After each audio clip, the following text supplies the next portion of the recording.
OK, je le sais, ça peut sonner un peu fou, mais imagine, des présidents, des premières dames et des chefs d'État de nations étrangères qui ont tous dit avoir vu ou entendu quelque chose d'inexplicable. Voici les histoires de fantômes les plus troublantes de la Maison-Blanche.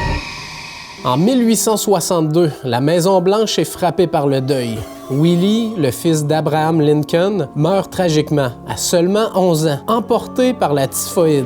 Et dévasté par la douleur, Mary Todd Lincoln, qui est en fait la mère de Willie, va chercher du réconfort, mais elle le fera pas auprès d'Abraham. Non, elle va se tourner vers des séances de spiritisme. Et c'est pas anodin, puisque dans cette période, la fin des années 1800 et le début des années 1900, le spiritisme compte plus de 11 millions d'adeptes aux États-Unis et 35 000 médiums pratiquants. C'était quasiment près d'être devenu une religion à part entière. Mais on n'embarquera pas dans un cours d'histoire, mais je trouvais ça important de donner ces chiffres-là pour bien comprendre. Et en fait, c'est surtout dû au fait qu'après la guerre civile, il y a plusieurs hommes qui sont juste pas rentrés à la maison. Et les familles voulaient savoir si leurs âmes étaient bien en paix. Bref, Mary Lincoln organise donc des séances de spiritisme dans la Red Room de la Maison-Blanche et à la Soldiers' Home, qui est la résidence secondaire des Lincoln. Et bien sûr, dans ces soirées-là, les bougies sont allumées, les médiums invoqués sur place et dans la pénombre, on appelle l'au-delà. Et lors d'une de ces soirées, Marie affirme avoir vu le fantôme de son enfant. Et on dit que le fantôme de Willie aurait été aperçu pour la première fois à la Maison-Blanche en 1870 par des membres du personnel. Et presque un siècle plus tard, dans les années 1960, une autre rencontre étrange a lieu. Linda Bird Johnson Robb. C'est la fille du président Lyndon B. Johnson. Elle affirme non seulement d'avoir vu le spectre, mais de lui parler. Et parlant de la famille Lincoln, oui, Abraham lui aussi. Parmi toutes les apparitions signalées à la Maison-Blanche, c'est celle d'Abraham qui est la plus persistante. Et que ça soit dans la Lincoln Bedroom, le Yellow Oval Room, son fantôme aurait été aperçu par plusieurs témoins. La première dame, Grace Coolidge, l'aurait vu debout, silencieux, regardant par la fenêtre de son ancien bureau. Et en 1942, la reine des Pays-Bas aurait entendu cogner à sa porte. Et en ouvrant, le fantôme de Lincoln devant elle. Et elle se serait évanouie sur place. Et il y a aussi Winston Churchill lui-même qui a vécu une scène presque comique. Après son bain, encore nu, un cigare à la bouche, il tombe nez à nez avec Lincoln. Et avec son flegme britannique, il aurait tout simplement répondu « Bonsoir, Monsieur le Président. Je crois que vous me prenez au dépourvu. » Mais ce qui est troublant, c'est que Lincoln réapparaîtrait à chaque fois que les États-Unis traversent une crise. On l'entend marcher dans les couloirs, frapper aux portes, observer par les fenêtres, comme s'il veillait encore sur la Maison-Blanche. Et d'ailleurs, à ce sujet, j'ai trouvé un petit vidéo intéressant. What the benefit? Have no fear, the ceiling is not falling that I'm aware of. Okay. Maybe Lincoln's ghost. That's quite something. Maybe it is. Mais quand même, ça nous prouve juste que le fantôme de Lincoln est vraiment bien connu de la culture générale et qu'il est quand même accepté.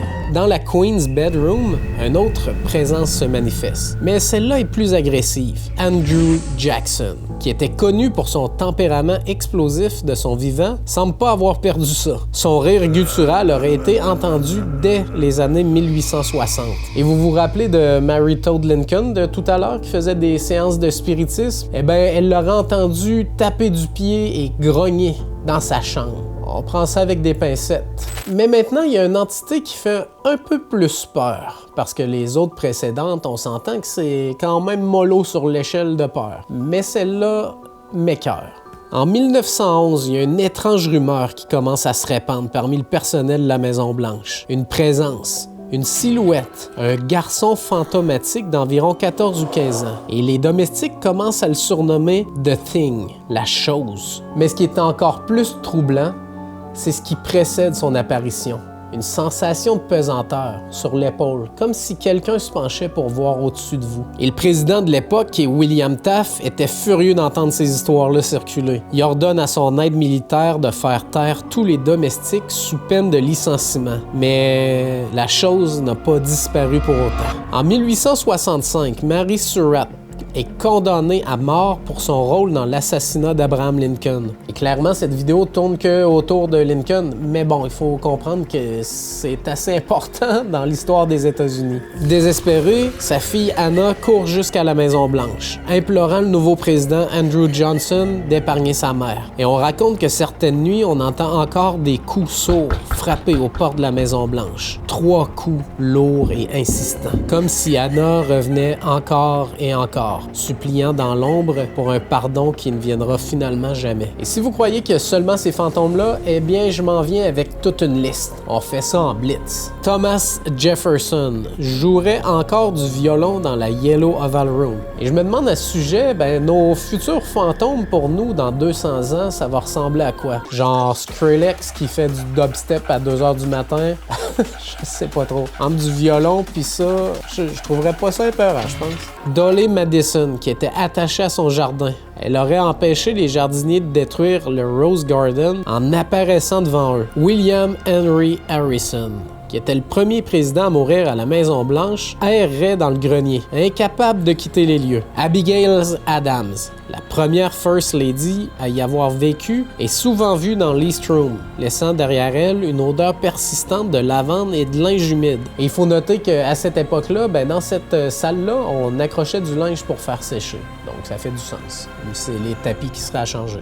Je sais pas. Alors, les fantômes de la Maison-Blanche sont-ils réels ou non? Eh bien, c'est comme tout le reste. On le saura vraiment jamais, à part de le vivre nous-mêmes et de finalement y croire. Parce qu'il n'y a pas de preuve photo ou vidéo. Malgré qu'il y a une preuve photo qu'on va voir dans une prochaine vidéo. Merci tout le monde, à la prochaine.